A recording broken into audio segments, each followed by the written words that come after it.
billahi minasyaitonir rajim. Bismillahirrahmanirrahim. Alhamdulillahirabbil alamin.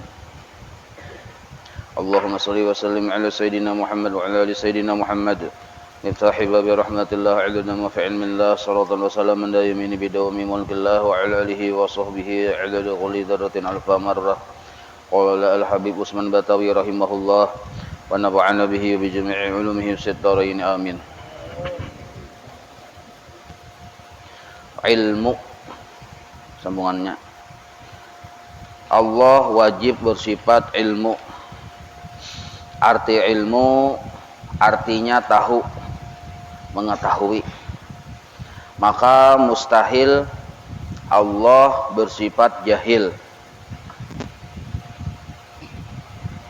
Jadi ilmu itu sifat Allah, diantaranya yaitu tahu atau ilmu.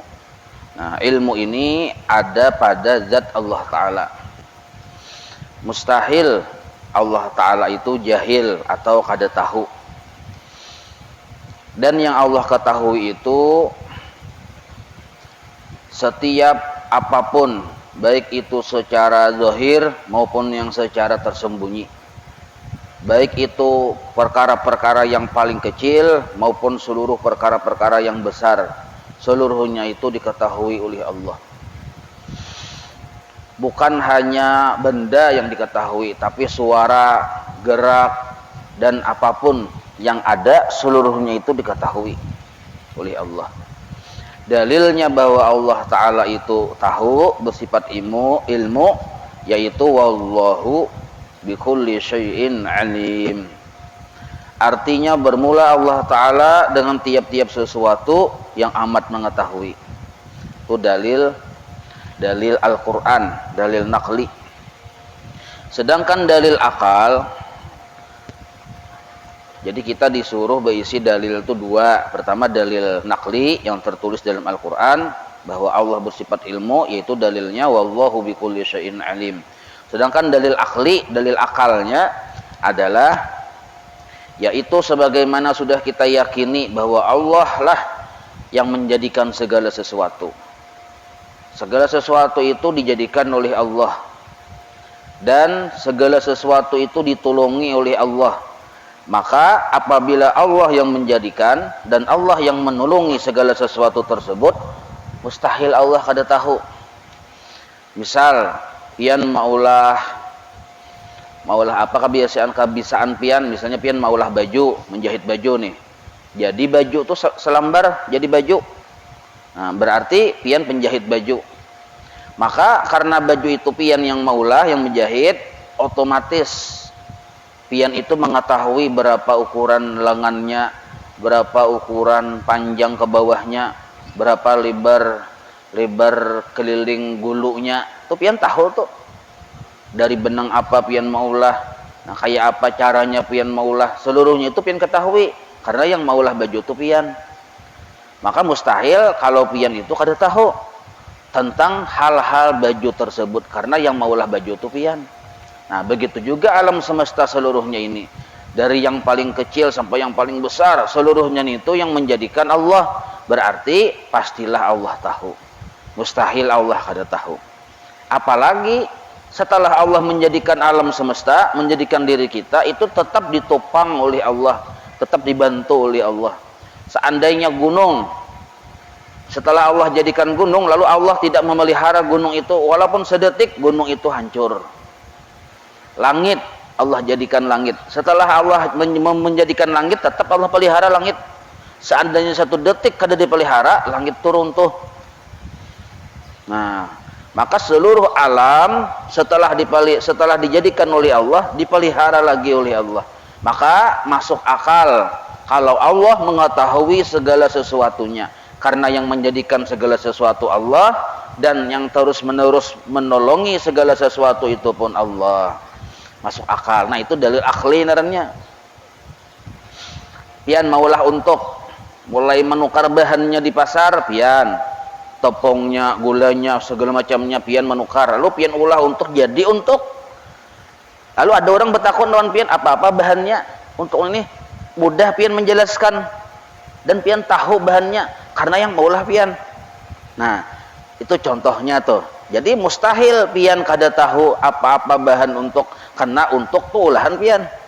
Sama nang kayak kita seluruh alam semesta, mustahil Allah dikatakan tidak mempunyai ilmu, tidak mengetahui, sedangkan yang menjadikan alam semesta adalah Allah. Nah, itu dalil akli namanya. Sedangkan dalil nakli yang tertulis dalam Al-Qur'an yaitu wallahu bikulli syai'in alim. Artinya bermula Allah Ta'ala dengan tiap-tiap sesuatu yang amat mengetahui. Nah, maka sambungannya. Maka fatut bagi mukmin mu'taqid. Jadi kita beriman dan yakin bahwa Allah sudah tahu. Berarti kita keyakinan kita itu disebut iman narnya. Nah, kalaunya kita sudah yakin bahwa Allah bersifat ilmu, bersifat tahu, maka ada efek sampingnya atau efek depan, ada hasil yang hasil tersebut ada di diri kita setelah kita meyakini Allah itu mengetahui keadaan diri kita dan seluruh makhluknya sudah diketahui oleh Allah, maka kita berisi sebuah perasaan. Nah, perasaan sekurang-kurangnya perasaan itu ada di hati kita, yaitu pertama, ini sekurang-kurangnya ada rasa takut dengan Allah. Nah, ini sekurang-kurangnya setelah kita yakin Allah itu tahu keadaan diri kita, tahu keadaan hati kita, bahkan kita bergeretik di hati walaupun sebentar, Allah sudah tahu. Apa yang kita sembunyikan di hati Allah pun tahu, apa yang kita kerjakan Allah pun tahu. Nah, kalau kita yakin Allah itu tahu terhadap keadaan diri kita, luar dan dalamnya, maka sekurang-kurangnya harus wajib ada timbul di hati kita, wajib timbul, yaitu perasaan takut dengan Allah. Nah, ini sekurang-kurangnya. Maka dengan takut dengan Allah timbullah akhlak yang baik di diri kita. Karena Allah melihat, karena Allah tahu keadaan kita, takut kita dengan Allah. Apa yang kita takuti tentang Allah? Takut jangan-jangan kita mengerjakan sesuatu yang dilarang oleh Allah. Nah, karena Allah tahu kita berdusta, orang memang kada tahu, mama abah memang kada tahu, kawan kada tahu, guru kada tahu, tapi Allah tahu. Nah, kita misalnya menggawi pekerjaan yang misalnya kada bagus, orang kada tahu, kawan kada tahu, abah mama kada tahu, guru kada tahu, tapi Allah tahu. Nah, tidak ada sesuatu yang tidak diketahui oleh Allah. Nah, karena kita yakin Allah itu tahu, paling tidak atau sekurang-kurangnya ada di hati kita perasaan segan atau takut dengan Allah. Yang ditakuti itu apa? Kita mengerjakan sesuatu yang dilarang oleh Allah. Nah, ini pertama dulu sekurang-kurangnya. Ini paling tidak. Kalaunya tidak ada perasaan takut dengan Allah, setelah kita yakin bahwa Allah Ta'ala itu mengetahui keadaan diri kita, tapi kita ada takutan, itu namanya wani lawan Tuhan. Nah, wani itu kada boleh. Arti wani ini menantang Tuhan. Jadi orang misalnya bermaksiat dengan Allah nih, arti bermaksiat itu mengerjakan yang dilarang oleh Allah, padahal dia yakin Allah tuh tahu keadaan inya mengerjakan maksiat tersebut, berarti inya itu menantang Tuhan namanya. Wani ya kita. Nah, seandainya pang inya kada yakin inya nih mengerjakan maksiat, tapi inya kada yakin bahwa Allah Ta'ala mengetahui lawan inya, berarti itu sudah keluar dari i'tiqad yang benar. Nah, ketika kita bermaksiat, ada orang bertanya, kenapa kamu mengerjakan maksiat? Ada sadarkah bahwa Allah itu mengetahui? Aku kada yakin Tuhan itu tahu aku aja. Nah, berarti itu murtad kalau kayak itu. Sudah keluar dari Islam. Wajib syahadat bahasa. Nah, lalu kenapa kamu, berarti kamu yakinkah atau kada yakin? Dah yakin ya, aku Tuhan itu tahu tahu lon aku dengan keadaanku yang menggawi maksiat ini. Kenapa menggawi? Nah, kalau masih menggawi padahal inya yakin Allah tahu, berarti wani narnya menantang. Jadi orang yang bermaksiat itu antara dua aja keadaan hatinya. Pertama, mungkinnya berani dengan Allah. Yang kedua, mungkinnya kada percaya Allah tahu keadaan dirinya. Nah, sekurang-kurangnya kita takut takutan. Nah, karena ada rasa takutan, insya Allah terpelihara kita dari pekerjaan-pekerjaan yang dilarang oleh Allah. Karena ada rasa takut. Jangan sampai kita acuh-acuh dengan Tuhan. Seolah-olah Tuhan tuh kada tahu keadaan diri kita. Seolah-olah Allah Ta'ala tuh kada memonitor kita. Nah, acuh-acuh aja. Sembahyang kada apa-apa nuntut ilmu kada apa-apa mengerjakan kebaikan kada mengerjakan kejahatan kada bagaduh tasarahnya aja. Nah, ini namanya mengabaikan atau menghinakan Allah Ta'ala, karena Allah Ta'ala tahu keadaan kita. Itu satu dulu, jangan sampai kita kadada atau jangan sampai kita kehilangan rasa takut lawan Tuhan. Nah, ini yang dimaksud ujar Imam Abdul Habib Usman Batawi, bahwa ia amat takut membuat maksiat sebab karena Tuhannya itu amat mengetahui akan segala halnya dan perbuatannya adanya. Nah, itu maksudnya. Jadi takutan dengan Allah karena sidin tahu. Itu satu. Apabila takut ini kita pelihara di hati, itu kena ditingkatkan Allah derajat kita. Derajat kita naik. Timbul di hati itu bukan hanya takut kepada Allah, tetapi malu dengan Allah. Nah, jadi orang-orang yang dekat dengan Allah itu berisi perasaan dua lah. Setelah dia yakin bahwa Allah mengetahui keadaan dirinya. Pertama, dia takut mengerjakan maksiat, takut melakukan kesalahan-kesalahan. Karena Allah tahu keadaan dirinya, baik kesalahan yang ada di hati maupun kesalahan yang dikerjakannya. Jadi kesalahan yang di hati itu banyak, seperti yang di hati ini iri dengki, seperti yang di hati ini sombong. Itu kesalahan semua tuh, itu diketahui oleh Allah. Seperti yang di hati ini sangka jahat, seperti yang di hati ini misalnya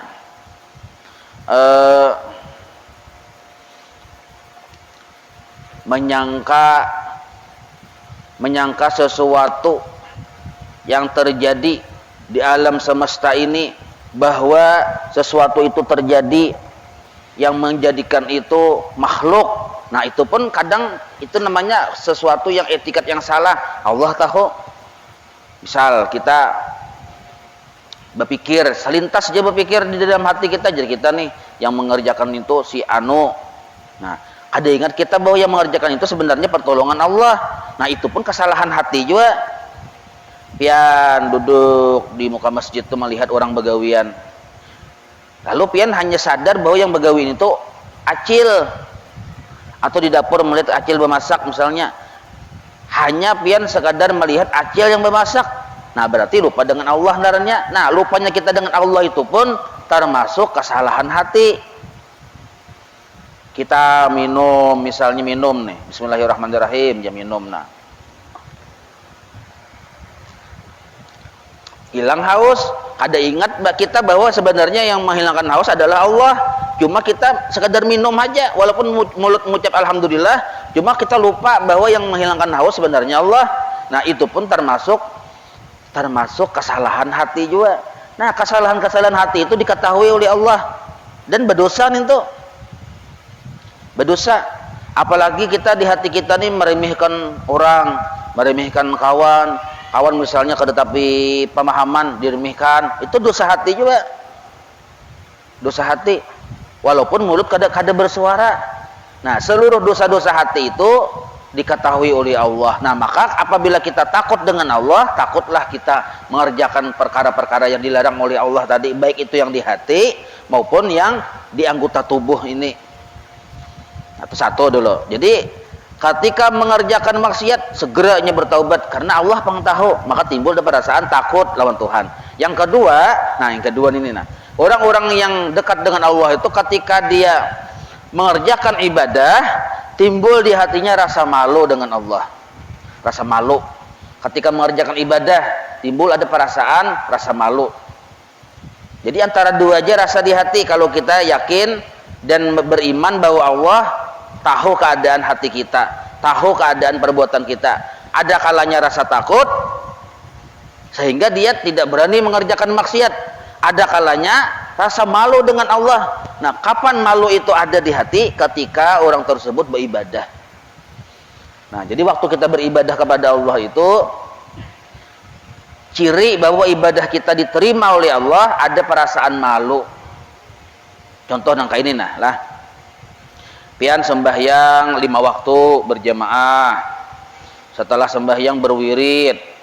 Setelah itu lagi rajin belajar, rajin mutalaah, rajin menghafal. Nah, itu ibadah ada tuh. Ibadah lah.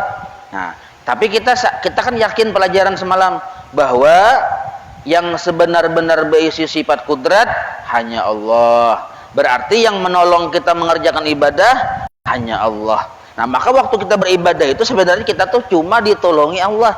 Allah masih menolongi kita. Seandainya Allah kada menolongi kita, kada bisa kita mengerjakan ibadah itu. Berarti waktu kita beribadah, yang menjadikan hati kita mau beribadah Allah. Yang menolongi kita gerak diam waktu beribadah juga Allah. Seandainya kita tadi berdiri Allahu Akbar, Allah kada menolongi kita untuk ruku, selamanya kita kada bisa ruku. Lalu ditolongi Allah ruku. Lalu Allah misalnya kada menolongi kita i'tidal, selamanya kita kada bisa i'tidal, ruku aja terus belawasan. Lalu karena Allah tolongi kawa i'tidal. Nah, setelah itu Allah tolongi lagi kawa sujud. Apabila setelah sujud ternyata Allah kada menolongi kita untuk duduk, selamanya kita sujud. Nah, maka kenapa kita kawa duduk, sujud, berdiri, ruku? Karena semata-mata ditolongi oleh Allah, bukan karena kehebatan kita. Nah, maka Allah tahu keadaan kita waktu beribadah, satu. Yang kedua, Allah tahu keadaan bahwa kita sebenarnya kada ada berisi apa-apa, kada mampu sebenarnya kita beribadah, kada sebenar-benar mampu sebenarnya kita berbuat kebaikan. Seluruh kebaikan, seluruh ibadah yang kita kerjakan itu sebenarnya hanya pertolongan Allah. Maka waktu kita berbuat baik, kita tuh di hati ini malu dengan Allah. Apa fungsi malu dengan Allah? Supaya kita jangan sombong. Kita beribadah, kalau kada ada perasaan malu dengan Allah, karena Allah tahu, mengetahui keadaan kita beribadah dan mengetahui keadaan kita ini sebenarnya kada mampu melaksanakan ibadah, tapi karena Allah tolongi lalu mampu. Kalau kita kada ada perasaan malu dengan Allah, karena timbul kita sombong. Parasa kita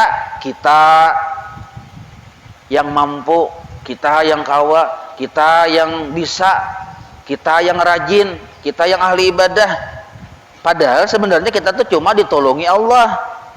Nah, karena kita sadar bahwa yang ada di diriku ini adalah seluruhnya pertolongan Allah, malulah hati kita dengan Allah. Jangan sampai ujar orang Banjar tuh rasa agak. Contoh nangka ini nah. Dan diinjami baju hanyar, bajunya itu selembarnya harganya 1 juta. Diinjami tapi hanyar, harganya 1 juta. Diinjami kopiah hanyar, harganya kopiah itu 1 juta juga. Diinjami sandal hanyar, sandal baru, harganya 1 juta. Seluruhnya serba 1 juta. Di total seluruh yang dipakai dari ujung rambut sampai ujung batis totalnya 50 juta. Yang dipakai itu nah, dari model cincin, jam tangan, sepatu, baju dalam, salawar dalam, seluruhnya di total harganya nilai yang pian pakai 50 juta. Cuma diinjami. Ulun aja main jami, misalnya ulun main jamin pakai aja julun ini nah. Baju nih pakai. Kopiah nih pakai. Ini minjami aja lah julun. Padahal pun ulun tuh lalu pakai. Nah, dan ulun tahu pian memakai. Dan ulun tahu bahwa pian itu sebenarnya kada bisa apa-apa. Sebab yang pian pakai itu pun ulun. Nah, apabila pian kada sadar diri, kada sadar bahwa yang pian pakai itu sebenarnya ampun ulun, parasa ampun pian, nah kena pian bisa agak tuh memakai itu. Oh, baju hanyar pang harga 1 juta, tapi hanyar harga 1 juta, kacamata hanyar harga 1 juta, kopiah harga 1 juta, sandal harga 1 juta. Oh, berjalan rasa pian ampun kartak no. Berjalan. Ada orang menyapa, lah aja bajunya lah aja, maka tulisan 1 juta aja di baju itu, bajunya lah aja, larangnya lih aja 1 juta, nah, baru tahu kamu ya aja. Nah, mai lah jurang sandalnya lah harga 1 juta, hanya tahu loh kalau ya, menit kopiah pulang, mai loh kopiah harga 1 juta lah, hanya tahu siapa aku, serba 1 juta. Nah, lalu ada perasaan sombong, rasa agak, rasa seorang penyugihnya, rasa seorang yang paharat. Satu aja sebabnya, kada tahu dimalu, kada tahu disupan. Padahal waktu pian berjalan tadi, memakai baju celana tapi seluruhnya harga 1 juta tadi, ulun tahu keadaan pian. Yang ulun tahu itu pertama, ulun melihat dan mengetahui pian menggunakan pinjaman tadi. Nah, harusnya pian tahu diri, tahu disupan. Jangan sampai, karena yang pian pakaian itu injaman ulun minjami, cakanya ulun ambil bang, sini tapihnya aja loh, sini bajunya, sini kopiahnya, sini sandalnya, berarti lanjang bulat. Nah, berarti lanjang bulat, kada bisa apa-apa. Nah, itulah keadaan diri kita ini sebenarnya. Sebenarnya keadaan diri kita ini kada pernah mampu mengerjakan ibadah kecuali semata-mata karena ditolong oleh Allah. Maka ibadah kita, hafalan kita menghafal Quran misalnya, hafal, jangan rasa hebat, karena itu adalah semata-mata ditolongi Allah juga, kebaikan dari Allah, anugerah Allah. Kalau Allah marah lawan kita karena kita kada tahu disupan, ujar tuh kada tahu dimalu, parasa kita yang hebat, parasa kita yang pintar, parasa kita yang paling bagus. Nah, maka kalau Allah marah, Allah ambil kepintaran kita, Allah ambil apa yang ada di diri kita. Bisa aja kita tuh timbul kada hafal lalu-lalu, asalnya hafal Quran, timbul kada hafal lalu-lalu, kada ingat apa-apa. Qul huwallahu aja kada hafal, Al-Falaq kada hafal lagi. Nah, kalau Allah mau mengambil, nah, kenapa kita masih ingat qul huwallah, masih hafal Quran? Karena Allah masih menolongi. Maka sebenarnya seluruh kebaikan di diri kita, ibadah apapun yang ada di diri kita, ketaatan yang ada di diri kita, itu semata-mata adalah kebaikan dari Allah, bukan kebaikan milik kita, tetapi kebaikan dari Allah. Makanya ada kalimatnya alhamdulillah. Seluruh pujian, seluruh kebaikan itu sebenarnya lillah, milik Allah, bukan milik makhluk. Nah, maka ketika kita yakin bahwa Allah tahu keadaan diri kita waktu beribadah, jangan hilang rasa malu dengan Allah. Paham lah nih? Jangan hilang rasa malu dengan Allah. Nah, jadi ada dua orang beriman tuh. Orang beriman tuh ada dua hatinya. Ketika dia mengerjakan maksiat atau mau mengerjakan maksiat, takut dengan Allah karena Allah tahu. Ketika dia melaksanakan ibadah, malu dengan Allah karena ibadah ini adalah pertolongan dari Allah. Nah, ketika takut dengan Allah, terhindar dia dari pekerjaan yang kada bagus. Ketika malu dengan Allah, itu pun dia terhindar dari sifat sombong, pengakuan-pengakuan yang kada layak bagi dirinya. Nah, dia mengaku rasa hebat, kada layak itu. Yang hebat itu Allah. Dia mengaku pemintarnya, itu pun salah juga, karena yang benar-benar yang ilmu, yang bersifat ilmu itu hanya Allah. Nah, itu. Jadi dua lah adabnya. Di sini tuliskan satu, takut. Tambahannya tadi yaitu malu ketika kita beribadah, malunya dengan Allah. Nah, coba aja pian misalnya kada ada rasa malu dengan Allah waktu pian bersedekah. Bersedekah itu ibadah kada? Ibadah lo. Pian menyumbang, misalnya menyumbang di masjid 1 juta, menyumbang di dalam celengan 1 juta. Nah, kalau pian hilang rasa malu dengan Allah, karena bisa timbul di hati atau perasaan rasa seorang orang yang pemurah, rasa seorang ini pembanyaknya menyumbang, rasa seorang ini paling baik, paling bagus, yang lain gak ada menyumbangnya, seorang aja menyumbang 1 juta. Nah, lalu timbul ada perasaan rasa pembagusnya, rasa paling pemurah. Nah, itu penyakit hati tuh, ada boleh maka itu. Harusnya kita malu. Sebenarnya kita kada pernah berisi apa-apa. Waktu kita lahir kada membawa apa-apa. Karena bila kita wafat, kadang membawa apa-apa juga. Berarti kita sebenarnya tidak memiliki apa-apa. Lalu yang kita sumbangkan itu hakikatnya adalah sebenarnya pertolongan dari Allah. Allah yang memberi kita rezeki. Karena kita bisa duitnya ada namanya. Itu sebenarnya Allah yang memberi rezeki. Titipan Allah aja. Lalu waktu kita menyumbang tadi, kalau kita kehilangan rasa malu dengan Allah, timbul perasaan di hati yang kada bagus. Rasa saurangnya yang paling pemurah, rasa saulanglah yang paling bagus. Padahal sebenarnya kebaikan yang menyumbang ini sebenarnya adalah pertolongan Allah Ta'ala juga. Kalau Allah kada menolong kita untuk jadi orang yang sugih, kada jadi orang sugih kita. Kalau Allah kada menolong kita berniat hendak menyumbang, Allah kada menolongi hati kita untuk berpikir hendak menyumbang, kada menyumbang kita. Misalnya Allah pun misalnya kada menolongi tangan kita untuk membuat kecelengan, kada kawa juga kita membuat kecelengan. Ya Allah, tanganmu itu digenakan kini aja nah. Salawasan kini itu hendak bangkat kada kawa. Kenapa kau bangkat? Ditolongi Allah. Nah, berarti kebaikan itu sebenarnya milik Allah. Nah, jelasailah. Pian mengambil Quran, baca Quran. Nah, ibadah ada tuh, ibadah. Tahu kada Allah dalam keadaan kita beribadah? Tahu. Yakin kita? Yakin. Kalau kita yakin, ada wajib di hati rasa malu dengan Allah. Kenapa malu? Aku cuma ditolongi Allah. Bisa membaca Quran, ditolongi Allah. Bisa mengangkat Quran, ditolongi Allah. Bisa mata melihat Quran, ditolongi Allah. Nah, berarti sebenarnya akun ini ada berisi kelebihan kebaikan yang ada di diriku adalah hakikatnya sebenarnya miliknya Allah. Karena semua itu ditolongi Allah. Nah, kalau ada perasaan seperti itu, datang di mana kita bisa sombong? Datang di mana kita rasa agak, rasa paharatnya? Sebab kita sadar diri. Kita pun tahu bahwa kita sebenarnya kada pernah bisa, kada pernah mampu. Kemampuan kita cuma ditolongi oleh Allah Ta'ala saja. Nah, itu yang disebut malu ketika beribadah. Nah, ketika mau mengerjakan maksiat, takut lawan Tuhan, Allah tahu. Ketika beribadah, malu dengan Allah karena Allah tahu bahwa yang ada di diri kita adalah pertolongannya, bukan kemampuan kita. Pahamailah? Nah, itu masalah ilmu. Hayat pulang, nah, artinya hidup. Maka mustahil mati. Jadi Allah itu bersifat hayat.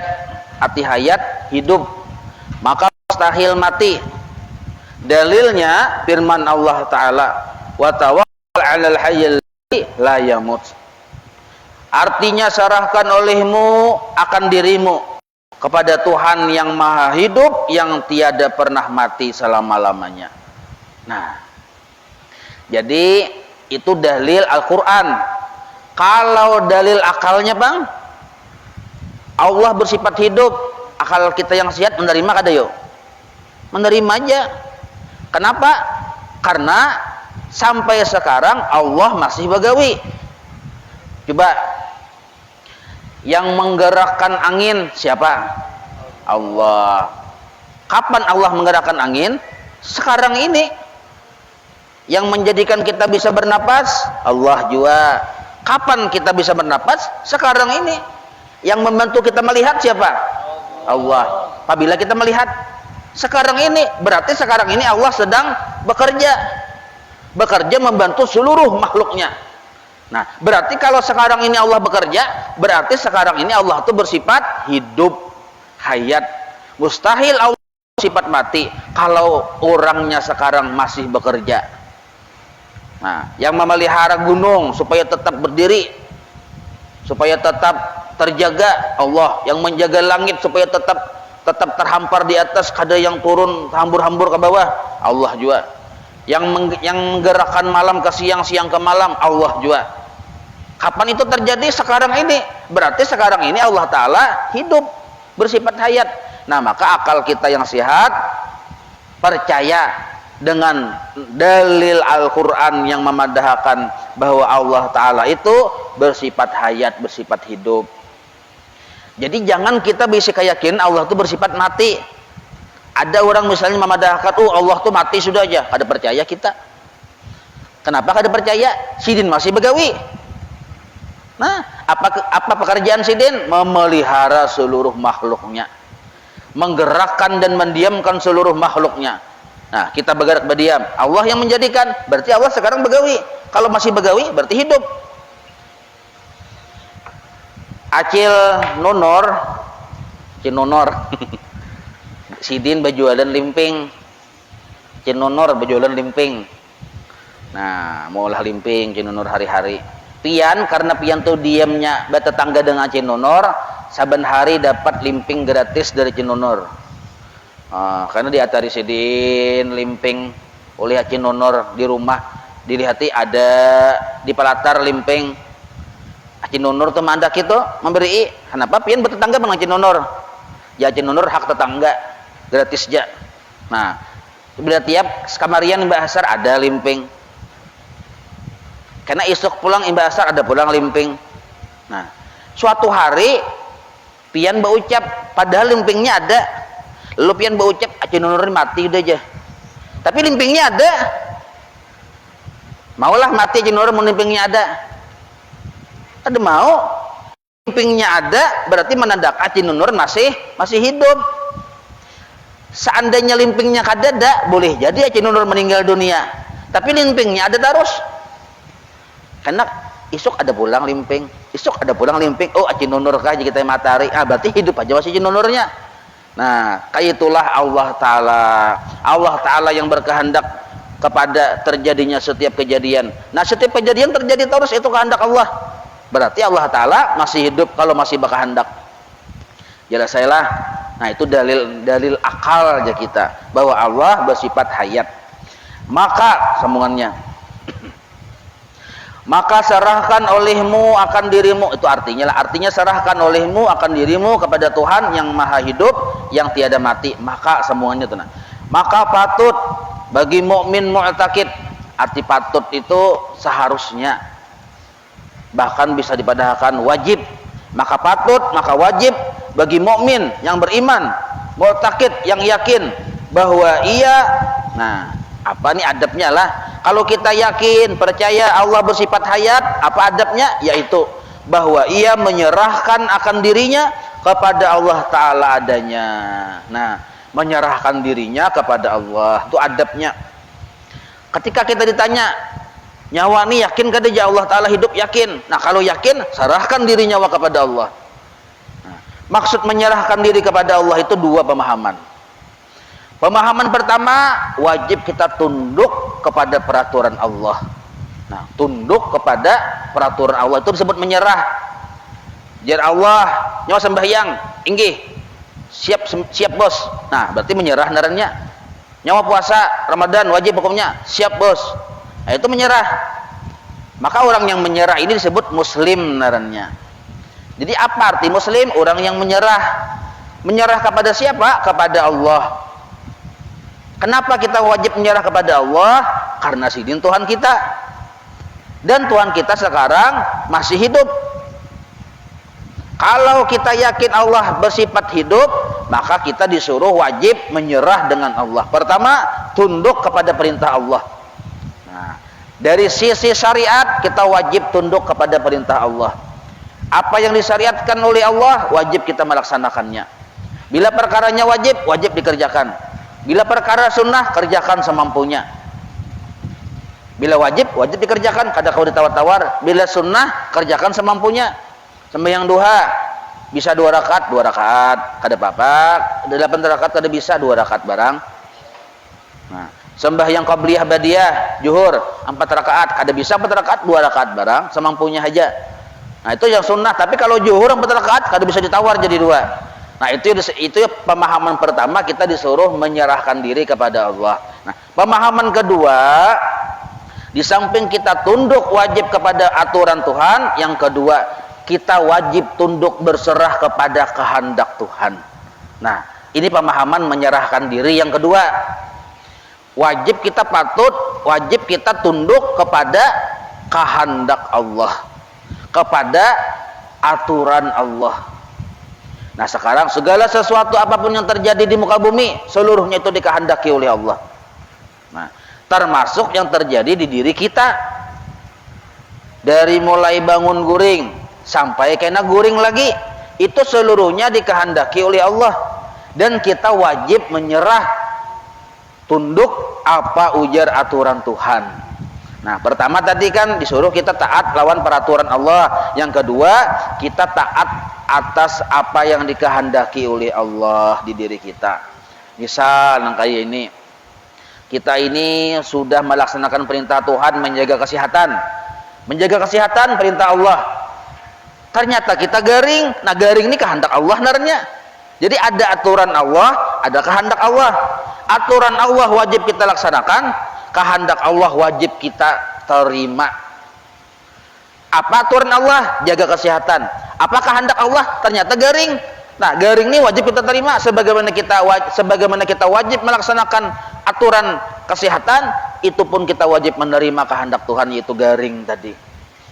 Nah, bisa lagi contoh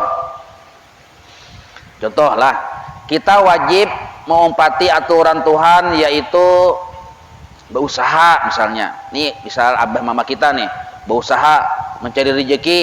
Nah, itu hukumnya wajib. Berusaha, ada yang berdagang segala macam. Nah, itu sebenarnya mengumpati peraturan Allah, hukumnya wajib. Sedangkan yang kedua, apakah hasilnya tadi banyak atau sedikit, rezekinya tadi nih banyak atau sedikit, nah itu kehendak Tuhan. Nah, atas kehendak Tuhan kita pun wajib taat juga, wajib menerima. Oh, ternyata kehendak Tuhan Allah memberi kita rezeki hari ini kada banyak. Nah, itu pun kita wajib taat inggih. Itu yang disebut menyerahkan diri kepada Allah. Nah, jadi menyerahkan diri kepada Allah dua tahapan lah. Tahapan pertama, tunduk terhadap peraturannya. Tahapan kedua, tunduk terhadap kehendaknya. Misal, pian garing. Pian ini garing. Lalu hendak sembuh. Kayak apa caranya hendak sembuh? Wajiblah kita umpat peraturan Allah. Kayak apa caranya? Jar Allah baubat. Nah, baubat ini umpat peraturan Allah sebenarnya. Jangan ada baubat. Baubat macam-macam obatnya. Nah, berobat nih umpat peraturan, tunduk terhadap peraturan Allah. Nah, hasilnya Bang, taat tunduk juga kita dengan kehendak Allah. Ada peraturan Allah yang wajib kita laksanakan, ada kehendak Allah yang wajib kita terima. Ternyata hasilnya ada sembuh-sembuh, malah bebangat. Nah, itu kehendak Allah sudah. Nah, kehendak Allah ini wajiblah kita terima. Nah, maka ini disebut namanya menyerahkan diri kepada Allah. Jadi menyerahkan diri kepada Allah dua caranya lah. Pertama, tunduk terhadap peraturan Allah, jalankan peraturan Allah. Orang hendak sembuh dari sakit, berobat. Tetapi akhirnya ujung-ujungnya kita wajib tunduk kepada kehendak sidin. Apa kehendak Allah? Oh, ternyata kehendak Allah belum sembuh. Ada apa-apa? Jangan sampai kita menyangka jahat dengan Allah. Nah, kada sembuhnya kita itu kehendak Allah. Berobatnya kita menuruti peraturan Allah. Ini yang disebut berserah diri kepada Allah. Lalu misal kita misalnya garing lalu hendak sembuh lalu berobat, sudah kita laksanakan peraturan Tuhan. Hasilnya Bang, tasarah Tuhan. Nah, apa yang Allah putuskan tentang hasil, kita disuruh mempersiapkan diri dengan perasaan sangka baik. Kita tetap wajib bersangka baik. Setiap keputusan dari kehendak Allah, hasilnya itu baik. Berobat sudah kemana-mana, ternyata kada sembuh-sembuh, berarti kada sembuh nih baik. Berarti kada sembuh tuh baik. Kenapa baik ya? Kada sembuh nih, kenapa baik? Karena itu datang dari Allah. Karena itu dikehendaki oleh Allah. Setiap kehendak yang datang dari Allah itu pasti baik. Nah, bisa lagi, pian misalnya berjalan bersepeda motor, tulak ke Banjar misalnya, sepeda motor. Kalau hendak ke Banjar pakai kendaraan, ya kan? Bersepeda motor bisa, bermobil bisa, berkuda bisa juga. Amun berjalan batis jangan keuyuhan, ya kan? Lalu pian naik kendaraan. Nah, ini narannya mengikuti peraturan Tuhan. Pakai kendaraan, bismillah naiknya. Hasilnya Bang, sampai atau kada ke Banjarmasin, itu kita menunggu kehendak Allah. Maka atas hasil yang dikehendaki oleh Allah, kita disuruh ridha, menerima. Oh ternyata kada sampai ke Banjarmasin. Pakai mobil juga bang, cuma kada sampai. Tak celobok mobilnya di Kapuas. Nah, kada sampai lah kok nih. Nah, yang kada sampai ke Banjarmasin, mobilnya tak celobok di Kapuas, itu naranya kehendak Tuhan. Pahamlah? Kehendak Allah wajib kita sangka baik. Oh pasti ada kebaikannya. Pasti ada kebaikannya. Kenapa aku tak celobok di Kapuas kada sampai ke Banjar? Pasti ada kebaikannya. Nah, sekalinya untung tercelobok di Kapuas, cakanya kada tercelobok di Kapuas, taruh saja mobil pas waktu itu ada terjadi orang kerusuhan di Banjar situ, cakanya kita kada tercelobok, kada diam di situ, bisa terumpat-umpat terlibat orang kerusuhan. Nah ada juga hikmahnya tercelobok, itu diantara hikmahnya tuh. Nah maka setiap apapun yang sudah Allah kehendaki itu pasti mengandung hikmah. Nah, arti hikmah itu kebaikan yang tersembunyi di dalam setiap perbuatan Allah. Itu hikmah naranya. Kebaikan yang tersembunyi di setiap perbuatan Allah. Garing, pian. Pasti ada hikmahnya tuh.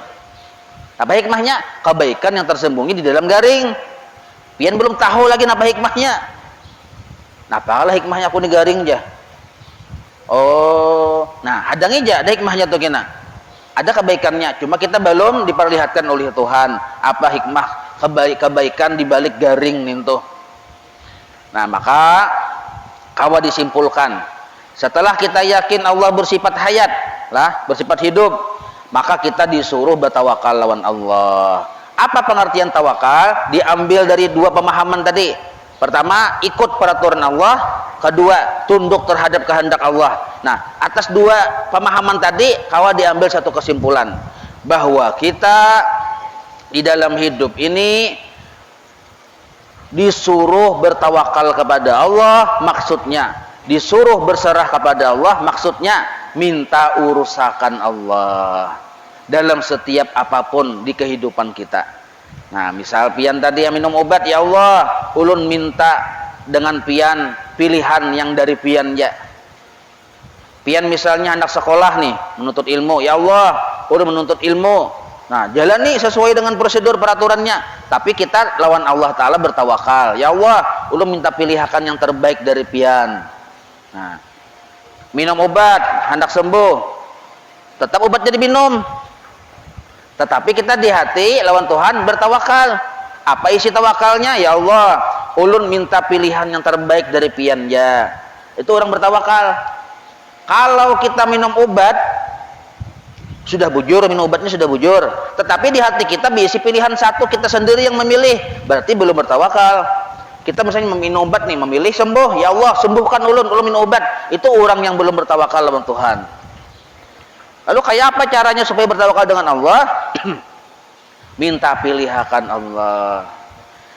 Minum obat, nah minum obat misalnya lah, Bismillahirrahmanirrahim, minum obat. Ya Allah, ulun garing, ulun sudah minum obat, ulun minta pilihan yang terbaik dari pian. Nah ini tawakal narnya. Kalau kita ulun minta sembuh, itu belum bertawakal. Kenapa? Karena kita yang memilih. Yang benar itu kita minta pilihkan Allah Ta'ala. Karena kita kada tahu baik sembuhkah kita nih atau baik garingkah kita nih. Kada tahu kita. Yang terbaik untuk kita, yang paling tahu itu Allah. Nah, maka atas dasar kita disuruh patuh terhadap peraturannya, minum obat sudah patuh, dan kita disuruh taat dengan kehendaknya. Kan kehendaknya yang iya. Maka supaya kita bujur-bujur taat dan kehendaknya, kita minta pilihan dengan pilihan Allah yang terbaik.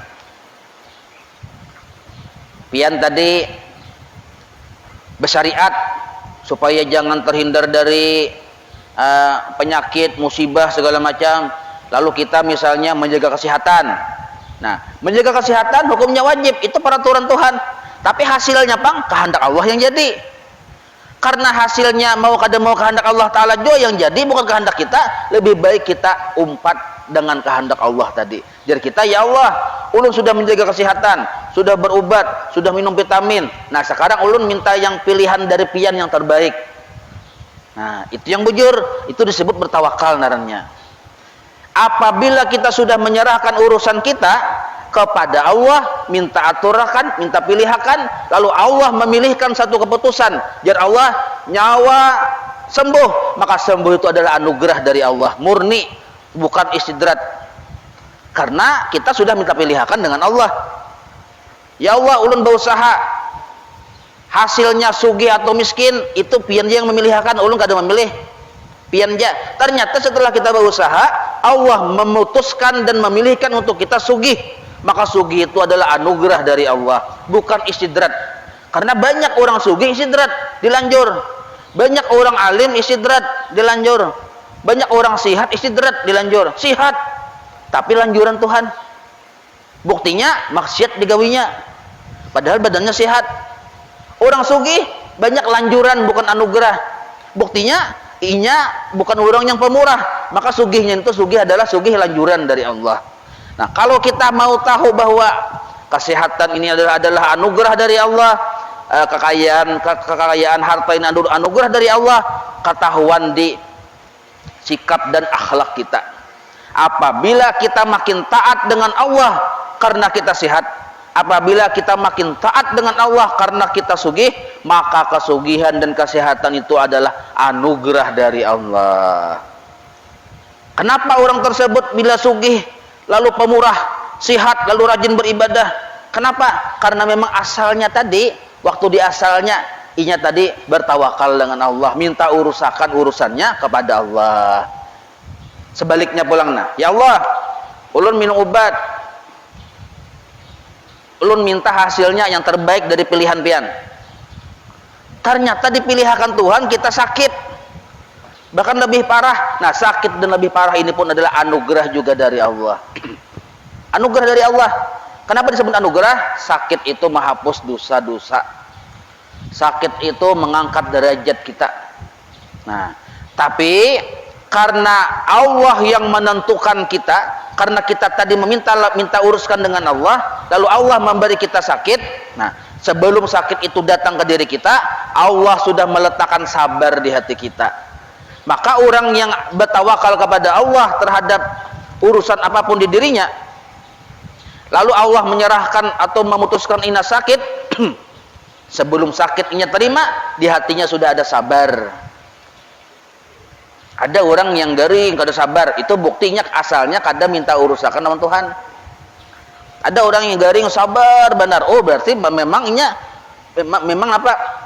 Minta urusan dengan Allah segala macam perkara hidupnya. Nah, berdagang misalnya, ya Allah ulun berdagang, hasilnya ulun minta pilihakan pian ja, yang terbaik dari pian. Oke, ya Allah Ta'ala. Oh, sekalinya bangkrut berdagang, kada ada hasilnya. Nah, bangkrut ini anugerah dari Allah. Kenapa? Keputusan Allah, bang. Kita bang, kayak apa? Terima kada? Terima, karena kita dari asal sudah apa? Sudah berserah umpat aturan Tuhan. Nah, maka bangkrut ini jadi kebaikan bagi kita. Tapi Allah Ta'ala sebelum menjulung, memutuskan, menyerahkan kepada kita bangkrut tadi, Allah sudah meletakkan di hati kita sabar.